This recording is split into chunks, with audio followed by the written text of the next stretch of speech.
Hi everyone, welcome back. Today we're going to be discussing plant hormones, which is Campbell Biology Chapter 39. Okay, so first we have auxin. So this hormone is very important for root and shoot growth. So it's a major player in root elongation, and it works in concert with and stimulates the production of strigolactones. So yeah, both of them promote apical dominance, which inhibits lateral growth and promotes shoot and root growth. So it inhibits the meristems of the axillary buds or the lateral buds.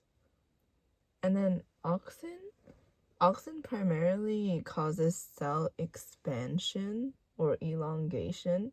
So it makes the cell longer, but it can't actually divide the cells.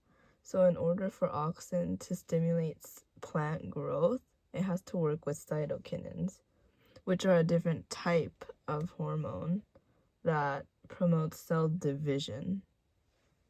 So basically, auxin cannot stimulate shoot growth and root growth by itself, but it has to work with cytokinins. And as long as there's more auxin than cytokinins present at a certain time, then yeah, the effects of apical dominance can continue. So when sunlight hits the plant, auxin is produced on the opposite side of where the sunlight was hit. And then it causes cell proliferation on that opposite side, because when more cells divide on the side opposite to the light, this plant kind of curves towards the light source. Now, curving towards this light source and growing towards a light source is called phototropism. Phototropism is just like a reaction or response to light. It can either be growing towards the light or actually sometimes growing away from the light. And then auxin stimulates the activity of proton pumps. So it pumps hydrogen ions into the cell wall area. And then the reduced pH of the cell wall, because it has a lot of, hydrogen ions from the proton pumps. So now the cell wall pH is reduced. And then this activates proteins called expansins. And these expansin proteins separate cell wall microfibrils with the polysaccharides. So basically this loosens the cell wall structure. And then further cell wall loosening enzymes loosen the microfibrils. And then when water rushes into the vacuoles during cell elongation, the vacuole gets larger.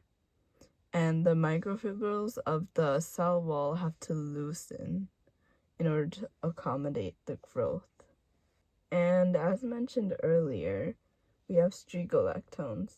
So these are derived from beta carotene, which is a vitamin A precursor, and sometimes other carotenoids. So strigolactones, unlike auxin, which is produced in shoots, is actually produced in roots, but high auxin activity stimulates strigolactone production, and then both of these hormones play a role in apical dominance, which inhibits lateral growth. And low phosphate conditions can also stimulate strigolactone production. And strigolactones are crucial in these mycorrhizal associations. And mycorrhizae are associations between fungi and plants in the roots.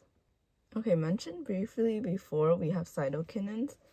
So these hormones stimulate cytokinesis, or not cytokinesis, but like cell division, but it's a good way to remember it. They're synthesized in roots and they're transported to the shoots. So it's like the opposite of auxin, which goes from the shoots to the roots. And cytokinins actually promote lateral growth. So it counteracts the effects of auxin and strigolactones. And cytokinins delay leaf senescence. Leaf senescence is like when the leaves turn orangish, reddish during autumn. the leaves are preparing for programmed death during the winter. And these leaves become orange/red because chlorophyll is actually broken down during autumn and winter as the leaves prepare to die. And then since chlorophyll is usually green, and then when that's broken down, the leftover carotenoids and red pigments are exposed. And then cytokinins actually have an anti-aging effect. So since they delay leaf senescence and promote cell division, plants dipped in cytokinin-rich solutions stay green longer. Next we have gibberellins. So these hormones play a crucial role in stem elongation, and it enhances fruit growth and seed germination. So there's these grapes called Thompson's grapes or something, and those grapes, sometimes people apply gibberellins on them so that the grapes grow bigger. And so diving into the seed germination part, so after the young embryo undergoes water imbibition, it's when a lot of water suddenly rushes into the embryo, the seed embryo releases gibberellins in response to that water increase. And then when the seed embryo releases the gibberellins, these gibberellins signal to the allelone, which is the outer protective layer of the seed. And then the allelone synthesizes and secretes digestive enzymes. So now these digestive enzymes, such as amylase or alpha amylase, they hydrolyze the food storages or the starch in endosperm for seed germination. So since these hydrolytic enzymes can hydrolyze the starch stored in the endosperm, the young embryos get energy to grow. And next we have abscisic acid or ABA. So it inhibits growth and seed germination. It's a primary response to drought and dry conditions when water is not sufficient. And ABA promotes stomatal closure, which helps conserve water during dry conditions. And it promotes leaf senescence, which is that programmed leaf death. And the washing away of ABA stimulates growth again. So if there's heavy rain, then the ABA might be washed away. And since heavy rain signals that there's enough water for growth, the plant does not have to conserve water anymore, which is pretty smart. And then ABA specifically opens potassium channels in guard cells. So when these potassium ions leak out of the guard cells, water follows out by osmosis. And then when the water leaves the guard cells lose turgor pressure, and then the stomata close up again. Okay, next we have ethylene, which is probably my personal favorite hormone. So it's produced in response to environmental stresses. Now, one of these effects are the triple response. The triple response includes 3 major responses, hence the name. Slowed stem elongation, and then the thickening of the stem, and horizontal growth. So a nice diagram would be imagine the stem of a plant becoming thicker and growing in a sort of L shape, kind of like logarithmic growth graph. And then, it's if a growing plant encounters a rock on top of it, it might undergo the triple response and grow horizontally to the side. And then there's mutants that respond to ethylene weirdly or produce too much ethylene, etc. So there's the ine mutants, which are ethylene insensitive mutants. And these mutants do not respond to ethylene. So they don't go through the triple response. And this leads to overgrowth and no thickening of the stem. In figure 39.13 to the right, you can see And then there's mutants that are CTRs that go through a constitutive triple response. So these plants always undergo triple response, even if ethylene is not present. So it's like a error in the signal transduction pathway somewhere. Like something is like active. And then yeah, these plants, they grow way slower than the other plants, and their stem is like always thickened. And then we have the ETO mutants. These mutants are ethylene.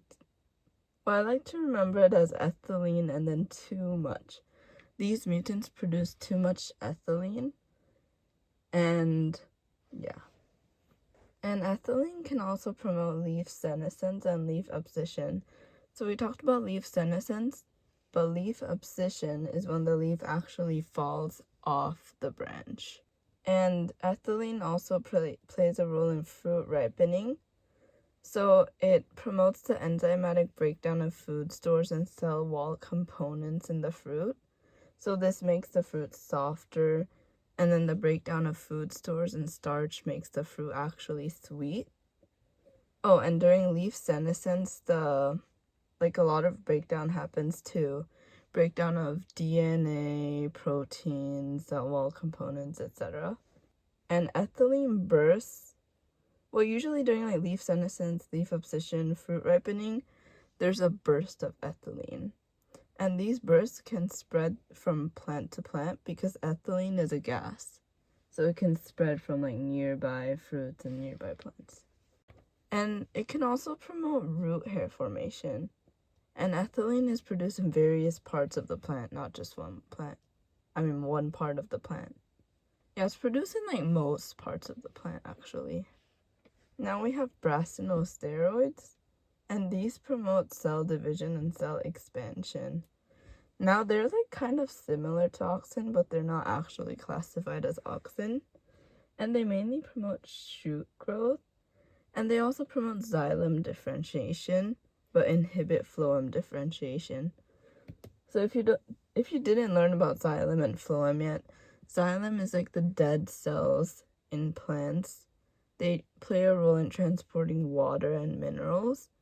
And then phloem are actually cells that are alive, but they don't have nuclei or a cytoplasm. Like, it's basically a hollow, alive cell. And then phloem transports sugars and like phloem sap. Next we have jasminates. So they're derived from linolenic acid, which is an essential fatty acid in humans. And jasminates travel in phloem and promote fruit ripening. And they also promote like floral reproduction. So they do this to like stimulating pollen production and nectar secretion. So they promote like the fertility of flowers. And they play a role in, or they control the defenses against pathogens and herbivores, which is kind of cool. And lastly, as a concluding note, there is no single particular plant hormone responsible for a physiological process. Like, just the presence of auxins does not stimulate shoot growth. Plants respond to a combination of different hormones, and the ratio between certain hormones ultimately determines the effect of one hormone. So, like, as an example, auxin alone does not stimulate shoot growth, but the ratio between auxin and cytokinins does. So if there's more auxin, then shoot growth and apical dominance happens, but auxin does need small amounts of cytokinins with it because cytokinins actually divide the cells, as mentioned previously. So yeah, I think this concludes our lesson today. Now, next time I'll talk more about like the adiolation responses and like plant responses to various wavelengths of light, like the red light, far red light, blue light, etc. So stay tuned for that, and thank you for watching.